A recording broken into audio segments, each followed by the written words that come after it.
Assalamualaikum warahmatullahi wabarakatuh. Di sini saya akan menjelaskan tentang perkembangan kognitif dan bahasa peserta didik. Bagaimana pandangan pendekatan pemrosesan informasi terhadap anak sebagai pembelajaran?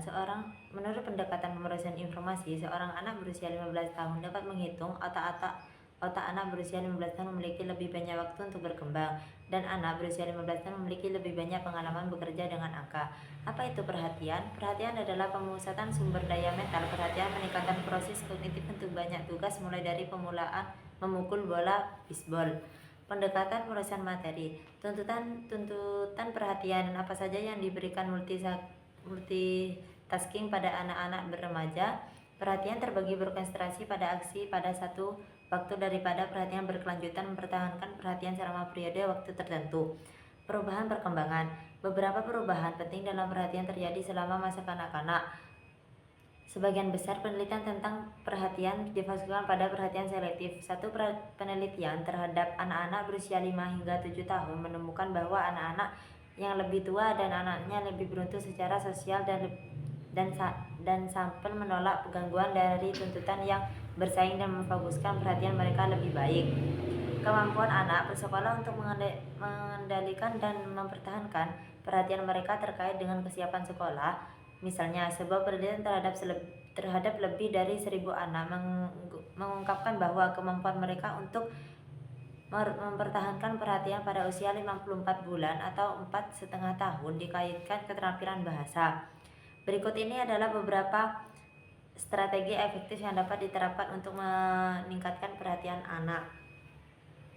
1. Dorong siswa untuk memperhatikan dengan seksama dan minimalkan gangguan. Bicaralah dengan anak-anak tentang betapa pentingnya memperhatikan saat mereka perlu mengingat sesuatu.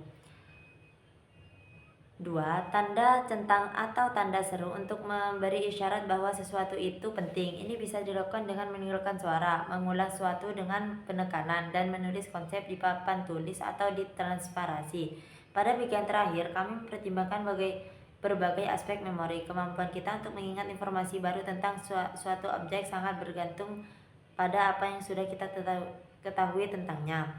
Misalnya, kemampuan siswa untuk menceritakan apa yang dilihatkan saat berada di perpustakaan sebagai besar ditentukan oleh apa yang sudah diketahui tentang perpustakaan, seperti di mana buku-buku tentang topik tertentu kemungkinan berada dan bagaimana cara meminjam buku. Melalui mata guru, saya telah menemukan bahwa latihan yang paling membosankan seperti yang Anda temukan di lembar kerja dan buku teks dapat diubah menjadi permainan belajar aktif. Salah satu permainan favorit di kelas bahasa Inggris kelas 7 yang ada, saya akan menempatkan 2 siswa di kursi di samping meja dan meletakkan buku di setiap meja. Jika saya mengatakan berdiri, mereka harus berdiri. Jika saya mengatakan angkat, mereka harus mengangkat. Mereka harus duduk jika saya mengatakan duduk.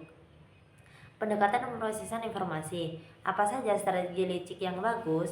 Cara penyegaran terakhir yang berkonsentrasi sebelum ujian lebih baik daripada mencoba mempelajari semuanya di menit terakhir.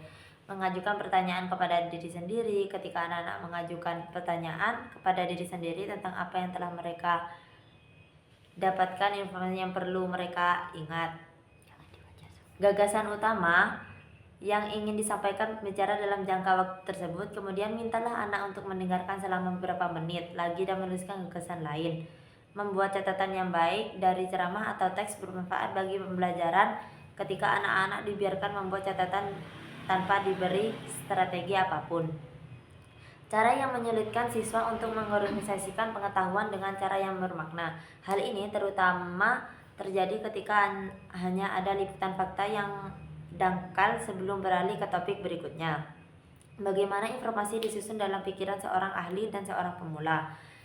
1. Pengetahuan seorang ahli didasarkan pada pengalaman bertahun-tahun di mana potongan-potongan kecil informasi telah dihubungkan dengan banyak potongan kecil lainnya. Keahlian dan pengajaran. Menjadi seorang ahli dalam bidang tertentu seperti fisika, sejarah, atau matematika tidak berarti bahwa ahli tersebut pandai membantu orang lain mempelajarinya. Keahlian terkadang dapat merugikan pengajaran karena banyak ahli melupakan apa yang mudah dan pada sulit bagi siswa. Sekian dari saya. Wassalamualaikum warahmatullahi wabarakatuh.